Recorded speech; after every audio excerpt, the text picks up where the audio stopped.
So I've got a small stool and I want to work on my squats. Come over here. Sit. So I have these two blocks which can raise it up a little bit so it's not quite a big strain.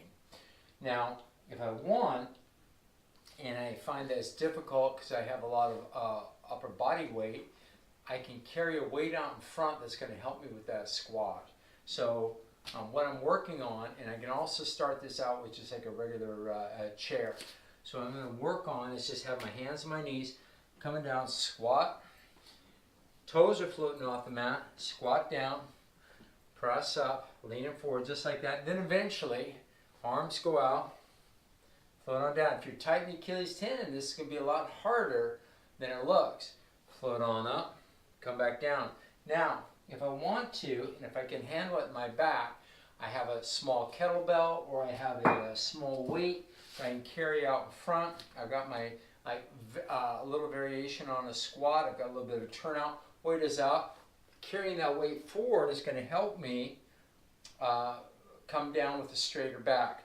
Now, as I get better at this, I'm going to take my blocks and I'm going to set them off the side. I'm going to come down to a lower stool and float on up, then come back down. Float on up, come back down. Now, if I need to, I can have that weight out in front, or if I want to amp the whole thing up, I'm just going to float up with the weight, then come back down. Float up, then come back down. So I'm looking to find strength throughout the entire range of motion. As I get better at this, I can bring my feet right together. Might want to wear a pair of shoes if you have tight Achilles tendon, and you're going to float, and you're going to come on out. So I'm coming down. I can bring my feet together, then float on up, just like that. Float on down, find it. I'm using momentum in the beginning just to find that range. I can also have a weight out in front. Then I can come up a little bit slower. Belly's pulled flat. Come down slower, so I'm never going to dead end into the work. So this is a great way to build strength throughout your range of motion as you're coming down, through the hips, through the belly, in the back, and you have to hold your belly together the entire time. So that's a great one to use. Again, it's super simple props. You've got a couple yoga blocks. You can get those pretty cheap any place.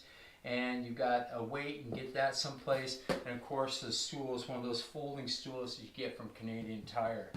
And the dog is, you'll never find one like this. This is a unique animal. Good, belly's pulled in, neck is nice long, chin is in. So that's how you're going to use that stool in order to assist you with your squats and build lots of strength that way. You can also use a higher stool. As you can see, I think this is, I can't even remember how high it is. It's about a foot, maybe a little bit more.